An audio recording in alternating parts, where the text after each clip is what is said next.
Eili. Bertemu lagi dengan saya, Sibule Kristen Sedunia. Saya nyambi jadi pembuka di channelini. Suka atau tidak suka dengan materinya. Tolong like, subscribe, bagikan, dan komen. Gratis. Tis. Kalau ada yang minta bayar, suruh porpakerte. Kalau channel dangdut. Campur Sari, Masak, Bisanda like, subscribe, bagikan, dan komen, kenapa channel ini tidak, apapun materi videonya, pailing utama, baka sendiri Alkitabmu supaya mengerti dan tidak ISIS. Ikut sana, ikut sini.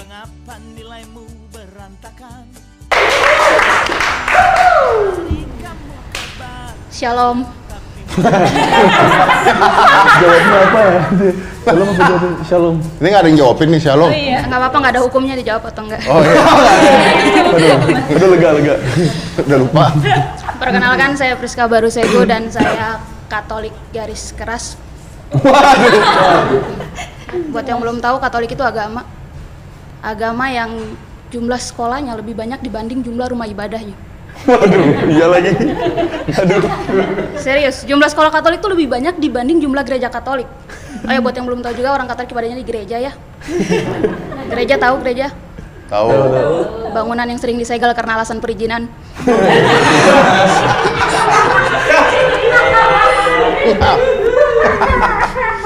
Ya, dan emang benar ya, jumlah sekolah Katolik itu lebih banyak dibanding jumlah gereja Katolik. Makanya saya sebagai orang Katolik tuh sedih banget kalau terjadi pemboman di gereja Katolik. Maksudnya kok ada ya orang yang tega membom gereja yang jumlahnya cuma sedikit ini?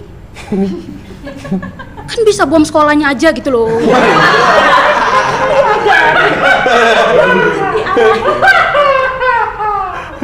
Nggak, maksudnya gini, logikanya gini. Di dalam gereja Katolik itu sudah pasti semua isinya orang Katolik. Kalau terjadi pemboman kemudian ada korban, yang jadi korban sudah pasti semuanya orang Katolik.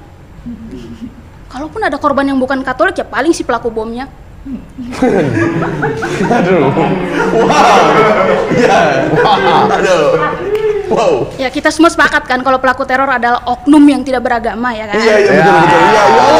Jadi ya. Iya, makanya Orang ateis paling jahat. Orang ateis paling jahat. jadi pasti bukan Katolik. Ya. Aduh, tekanannya gila ya di sini. Ya lu deketan deh, kayaknya suara lu kecil. Oke. Itu kalau pembomannya terjadi di gereja Katolik. Tapi kalau pembomannya terjadi di sekolah Katolik, kemudian ada korban, kemungkinan besar yang jadi korban nggak semuanya orang Katolik. Betul. Karena yang sekolah di sekolah Katolik nggak harus Katolik. Tidak semuanya orang Katolik yang sekolah di sekolah Katolik. Karena syarat untuk di sekolah Katolik nggak harus Katolik. Yang penting mampu. Aduh, iya lagi mahal. Serius, saya dari kecil Katolik dan pengen sekali sekolah di sekolah Katolik tapi nggak pernah kesampaian. Dari sini kalian tahu ya kenapa saya lebih memilih sekolah yang dibom.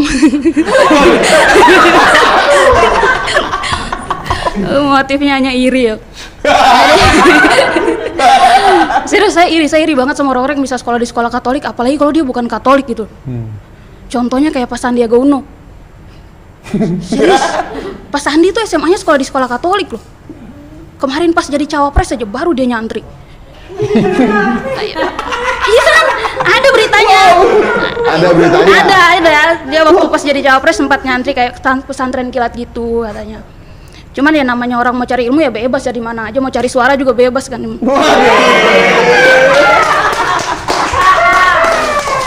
Suara kan banyak, kayak suara hujan misalkan, suara burung ya, banyak. Iya, Bang Panji Pragiwaksono juga dulu SMA-nya di sekolah Katolik. Betul. Dan akhirnya jadi jubir Pak Anies ya. Aduh. Jadi dari dua orang ini kita bisa memetik sebuah pelajaran. Sebelum memulai karir di politik, sekolah dah di sekolah Katolik. Jadi cari ilmunya di sekolah Katolik, cari suara baru bebas.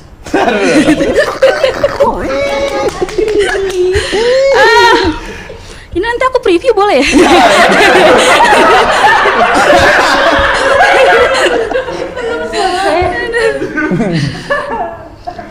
Ya, sebelumnya izinkan saya mengucapkan selamat menunaikan ibadah puasa buat saudara-saudara saya yang Islam dan Katolik. Ya karena faktanya tahun ini puasanya Katolik sama puasanya Islam tuh bebarengan. Oh, barengan. Iya, tahun ini bebarengan gitu. Jadi buat info aja, orang Katolik juga saat ini lagi menjalani masa pantang dan puasa menjelang Paskah. Info aja sih, kalau nggak penting skip. Ya. Dan saya sebagai orang Katolik saya senang banget loh. Tahun ini puasanya tuh beda, bisa bebarengan kayak gini, beda banget rasanya. Karena akhirnya setelah sekian lama saya baru merasakan menjadi umat yang berpuasa sambil nontonin warung makan digerebek. Biasanya saya nggak pernah ngerasain kayak gitu, puasa saya nggak pernah, kayak kita puasanya hening-hening aja gitu, nggak ada yang heboh gitu.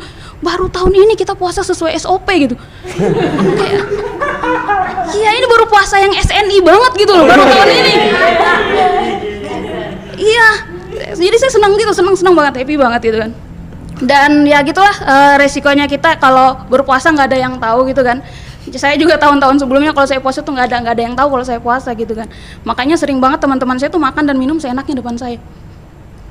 Untung iman saya kuat loh. Dia cuman makan dan minum mah saya nggak tergoda di 1 menit awal. Setelah itu ikutan makan juga saya gitu. Sering banget gagal puasanya gara-gara orang lain yang nggak ngerti gitu kan. Cuma dia jadi orang yang agamanya, tradisi di agamanya tuh nggak diketahui banyak orang tuh emang agak sulit gitu. Saya pernah lagi makan berdua sama teman saya, dia non Katolik, dan pas lagi Non Katolik. agak asing ya, nggak cocok gitu ya. Ya jadi dia bukan Katolik gitu kan. Terus pas mau makan, saya tuh berdoa sebelum makan dan saya tanda salib. Pas saya tanda salib dia marah. Pris, nggak usah bercanda deh, masa mau makan aja selebrasi gol segala, ngapain gitu.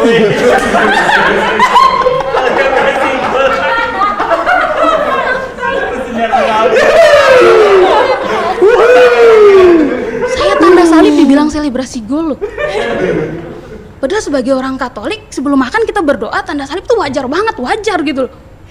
Kalau dia mau marah pemain bolanya sana. Ngapain mereka selebrasi gol pakai doa makan?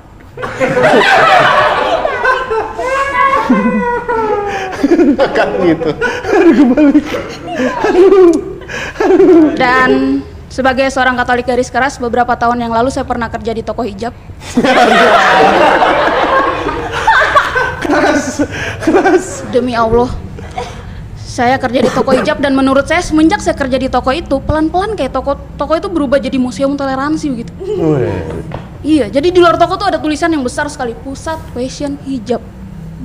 Buka pintu masuk toko yang sambut saya, perempuan berkalung salib. Sista-sista hijabers keliling toko cari barang yang mereka mau beli sambil saya iringi lagu rohani. Dalam Yesus kita bersaudara.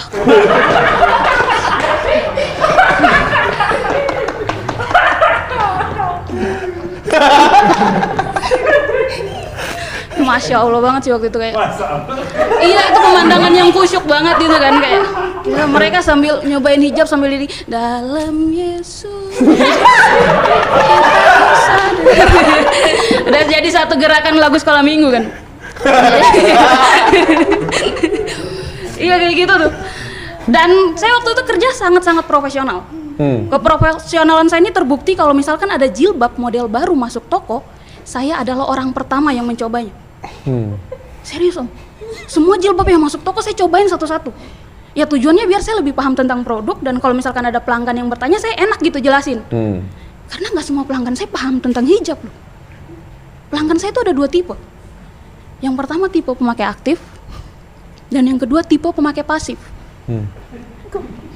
Nih yang kalau tipe pemakai aktif ini orang-orang yang tidak merepotkan gitu, yang memang sehari-harinya dia pakai jilbab, ngerti tentang hijab, jadi kalau belanja tuh nggak repot lah, pokoknya datang ngambil barang bayar pulang. Tapi yang tipe pemakai pasif ini, itu tuh orang-orang yang pakai jilbab cuma pas lebaran hari pertama, sama pas mau ketemu calon mertua. Serius, cuma saat-saat itu. Bonus kalau misalkan ada kerabat yang meninggal gitu. Jadi kalau misalkan makin sering kerabatnya meninggal, makin sering dia pakai jilbab di tahun itu gitu kan.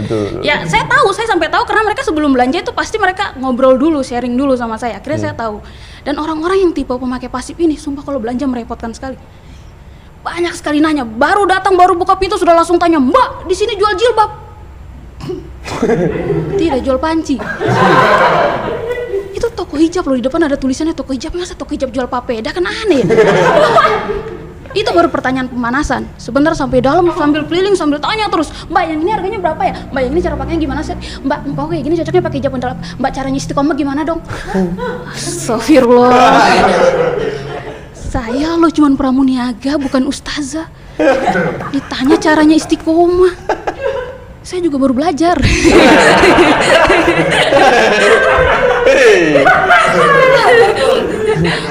Ya sih, ya gitulah namanya kita kerja kan, pasti ada resikonya, ada apanya. Pelanggan juga yang nggak semuanya asik gitu kan. Tapi walaupun kayak gitu, saya tetap senang sama pekerjaan saya. Saya tetap senang, saya tetap mencoba segala jenis jilbab yang masuk, tetap profesional. Cuman masalahnya adalah semakin sering saya coba-coba pakai hijab, semakin jarang saya ke gereja. Sumpah, setelah saya kerja di toko hijab, saya ke gereja tuh paling seminggu cuma 1 kali. Emang gitu. Emang gitu. Gitu ya? Emang gitu. Emang cuma sekali. Ya boleh, lebih boleh sih. Iya, karena sebelumnya 3 kali om. Ya, betul. Setahun. Ya. Benar, serius. Setahun saya 3 kali ke gereja pas Natal, Natal, Paskah sama Paskah. Lebaran. Ya, Lebaran saya ke gereja loh. Saya berdoa minta kekuatan dan keikhlasan untuk mengucapkan selamat Lebaran kepada orang-orang yang tidak mengucapkan selamat Natal kepada saya.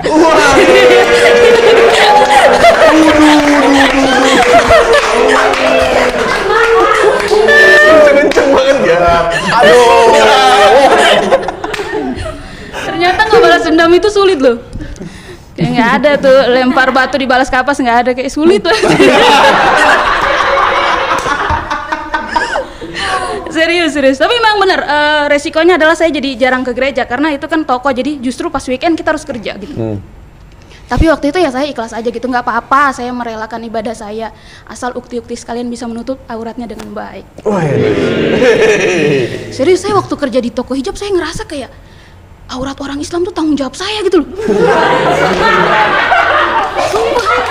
Bagus. Saya ngeliat perempuan muslim kalau tidak pakai hijab tuh saya merasa bersalah gitu. Ini saya yang kurang diskon atau apa ya? Iya gitu, merasa bersalah. Ada tanggung jawab besar gitu di dalam diri saya gitu. Sangat. Waktu itu memang ya. Tapi ya namanya kerjaan ya. Tapi walaupun begitu kayak saya tuh tetap menikmati pekerjaan saya walaupun saya nggak ke gereja atau apa, saya tetap menikmati pekerjaan saya sampai teman-teman saya bilang, "Pris, kau lo hebat. Bukan Islam tapi mau kerja di toko hijab." Dengan penuh semangat toleransi yang tinggi saya jawab, yang hebat itu bukan saya, yang hebat itu uang.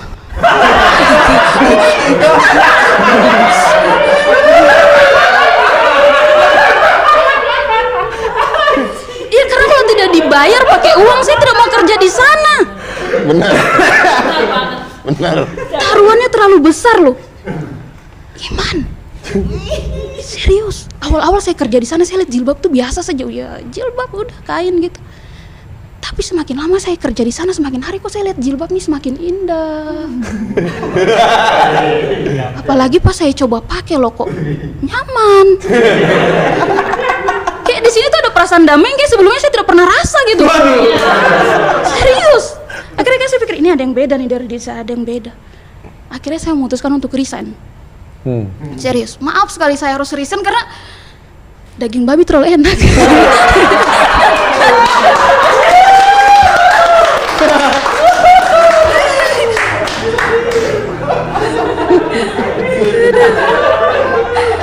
Serius, daging babi tuh enak sekali, Kayaknya babi cuma tidak enak di lidahnya Om Deddy deh. Ya di lidah Om Deddy pasti babi nggak enak, makanya dia Walah. Wing Chun.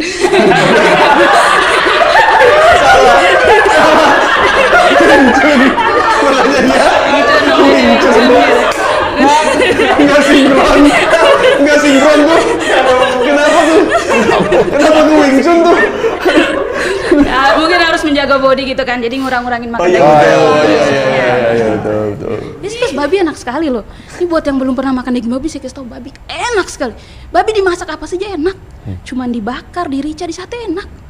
Babi cuman tidak enak kalau digoreng. Digoreng jadi isu sara dalam politik.